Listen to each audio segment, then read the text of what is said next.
The following story has been brought to you by StoriesToInspire.org. Many years ago, you'll hear the names in the story, you'll understand.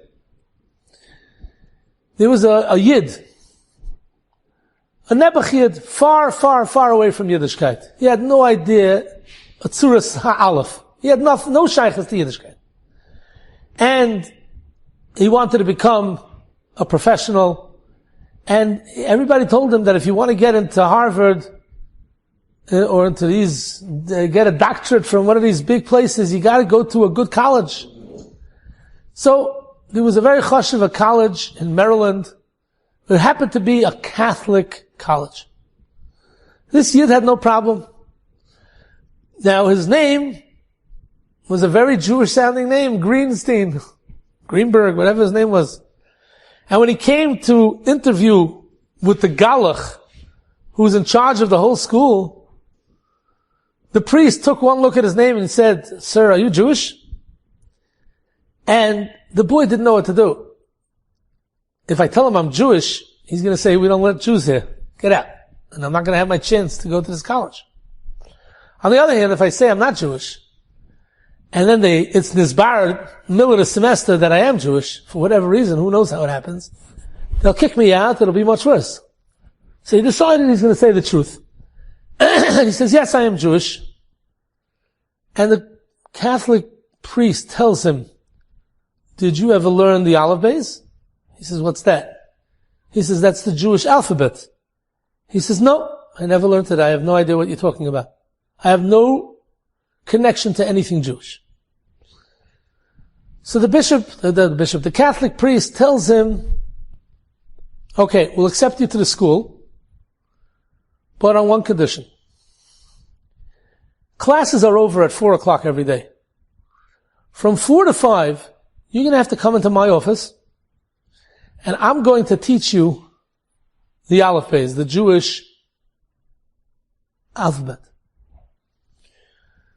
So the guy was desperate. He really wanted to get into the school. He was so excited that they're letting him in. He said, "Okay, fine, deal." The first day of school, he came in with his books. And at 4 o'clock, everybody says that they're going out to some type of a bar. And he says, "Okay, I'm coming along." And then he remembered that it's 4 o'clock. He has to go to the dean's office, to the Catholic's office. He comes into the priest's office, and the priest sits him down.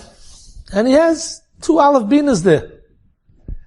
And the priest starts teaching him. This is an Aleph. Say Aleph, Ah. Aleph, the sound of an Aleph is Ah. And this is a Beis. The Beis is B. And then he starts teaching him the Kudais. Kamatz Aleph O, Kamatz Beis Bo, Kamatz Gimel Go, Tzeirei Pasach, Choylom, Shvo, Shvono, Shvonoch. He's teaching him the ganze Zach. And then he starts teaching him how to read. And he's reading and reading and reading. Halfway through the year, the priest pulls out a book and says, "That was regular script. Now I'm going to teach you Rashi script." And he starts teaching him Rashi script. And he teaches him Aleph Beis again, the ganze Maisa. There's no vowels now. Everything is, you got to know from the other words how to read it. And the boy is a very smart boy, and he caught on. And by the end of the school year, the guy was able to read Yashar v'Hafach, backwards and forwards, like a whiz. About 2 weeks before the end of the semester, the priest tells him, "You know how to read very well. You want to come back next year for the sophomore year?" He says, "Of course." He says, "You're accepted on one condition.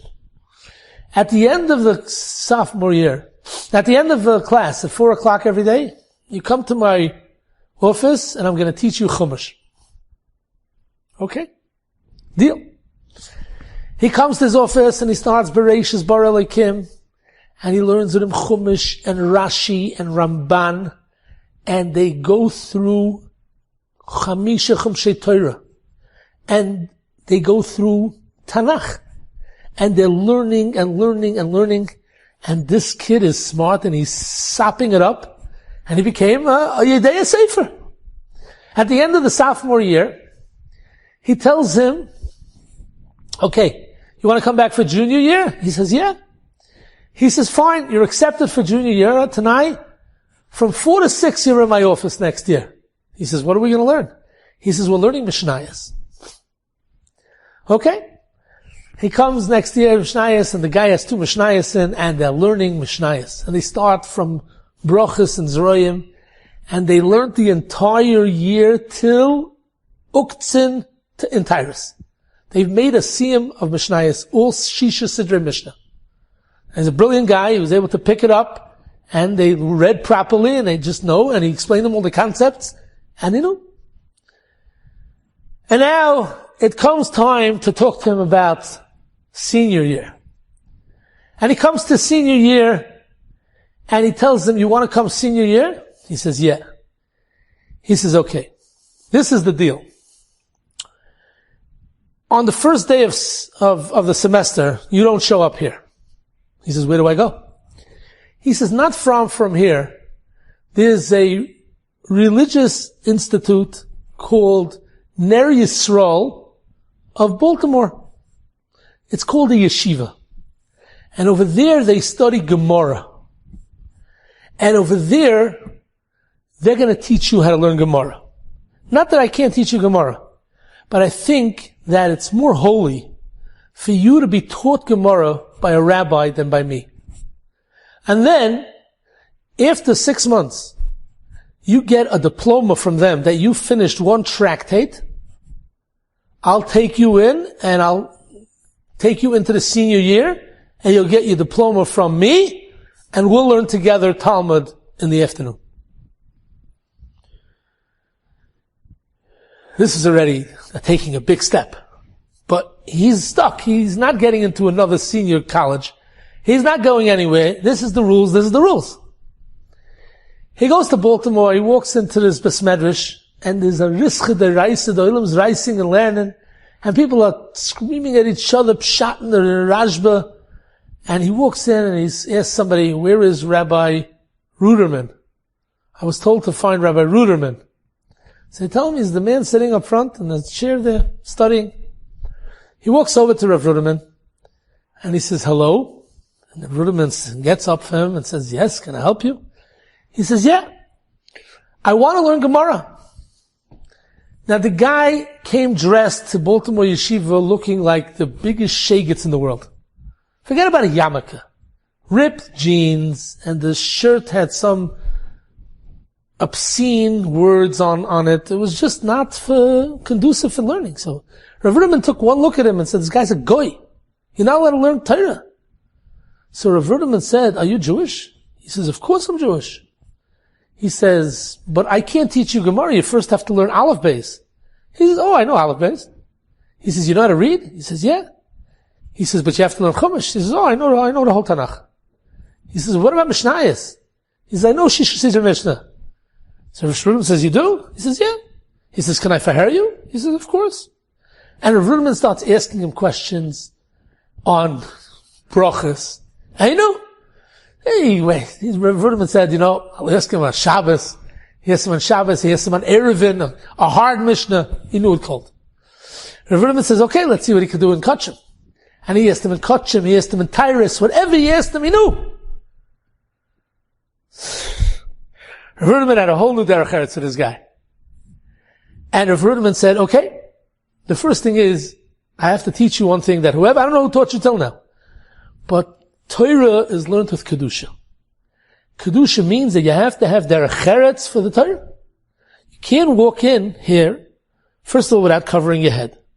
And second of all, you see everybody's dressed? That's how you have to dress. You have to have respect. So he says, okay, Rabbi, I'm coming back tomorrow, 10 o'clock in the morning. Please have somebody ready to help me learn Gemara. He says, no problem. The boy went out, and he asked on the way out, he asked Bachram, where do you buy a shirt? Where do you buy Jap pants? Where do you buy yarmulke? He got his stuff. The next day, he took a haircut. He looked like a regular yeshiva bach. Okay. He doesn't know Aramis. He doesn't know the first thing. He comes in, and Rav Ruderman had 2 chashavim a light, learning with the guy from morning to night. And the guy got a rangeton in learning, Rische der Reise, he was slugging and learning. He had a brilliant head, And he was koching and learning and saying svaris and arguing with Rav Ruderman and learning. It was a sight to see. At the end of the first Masechta that they learned, I think it was Baba Metzia, he told Rav Ruderman he needs, for his school, he needs a diploma that he finished the Masechta. So Rav Ruderman gave it to him. And he told Rav Ruderman that he has to finish school, so he wants to come back next year, but now he can only come in the afternoon at 4 o'clock. He thinks that he's gonna get Rishus to come at 4 o'clock. So Rav Ruderman said, fine, if you come, I'll get you a chavrusa. The guy went back to the Catholic school, and the priest is waiting for him. And he shows him the diploma, and the priest asks him what Masechta he learned. And he starts asking him some shilas about it, and he knew it. So he knew that Itaka did his job. So the priest said, listen here, did you like it or did you hate it? He says, I love it, I can't wait to go back. He says, fine, if you loved it, then you don't have to learn with me at 4 o'clock, but you gotta learn in Baltimore Yeshiva at 4 o'clock. He says, Rabbi, a priest, I'm going every day, 4 o'clock, I'll be there. He says, okay. He let him into the school, he finished his diploma, he got it, and he went back to the yeshiva. But before he left, he went to the priest, and he says, listen here, 4 years has gone by. I learned with you every day. I never asked you one question. But now, when I'm leaving, I have no choice. Can you please tell me, what is going on? Are you a priest or are you a rabbi? Are you Jewish or are you Catholic? What are you? And the guy said, I wish I was Jewish. But I'm not. I'm a Catholic priest. He says, so, how are you such a Talmid Chacham? He says, let me tell you a story. A story and a story. I was working for the Catholic Church. I was teaching. And one day, after working many years, we got approved for a sabbatical. And we were flying to the Holy Land. And a bunch of priests went together. And we were there. We went to all the religious sites. At the end of the trip, other priests were going to different places, and I didn't know where I was going. And Friday night, I was just taking my own time, and I wandered to the Kaisel. And I came to the Kaisel, I had this cardboard yarmulke on my head, and I was just looking around, and people were singing L'chadoidi, and it was so moving. And suddenly somebody tapped me on the shoulder and said, would you like a place to eat the Shabbos Suda? And I said, I definitely would. And before a few minutes went by, I was sitting in someone's house and they served a beautiful meal. And they were talking different concepts about Judaism. And then after the meal, the guy says, would you like to hear a sermon on Judaism? He says, sure. And he took me to Isha Torah, and Reb Noach Weinberg gave a shir. And I was sitting there and I was in dreamland. I would never heard such words in my life. And the next day I went back and I heard another speech. And then after Shabbos, they asked me, would you like to stay in the yeshiva? And I said, I definitely would. And I told all my priest friends that they should continue to India, wherever they were going. I'm staying. I have other plans. I stayed in Isha Torah for an entire year, till the last day of my sabbatical. And at the last day, I told my Rebbe, it's been great knowing you. I learned a lot, but I gotta go. He says, where are you going? He says, I'm going back to, I have a job. He says, come with me. He schlepped me into Reb Noach Weinberg, and Reb Noach Weinberg tried to get me to stay.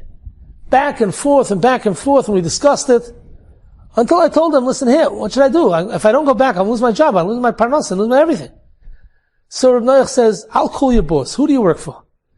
He says, I work for the Catholic Church. He says, what do you mean you work for the Catholic Church? He says, yeah, I'm a priest. He says, you're a priest, you're Jewish or you're not Jewish? He says, I'm not Jewish.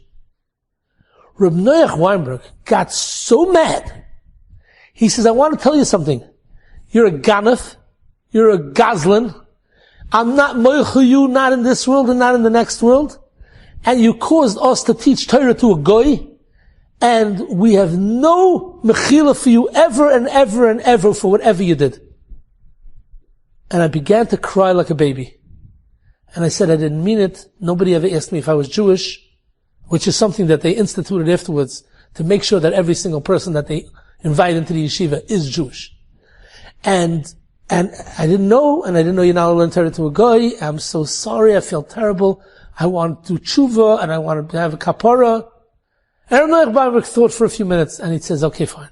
I can't tell you what Hashem wants from you or not. But one thing I'll tell you. I'll be moichel you. Maybe you'll have some type of a kapara.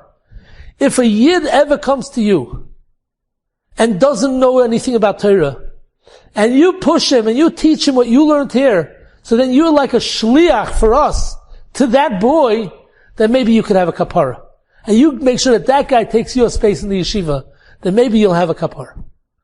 And with that we left.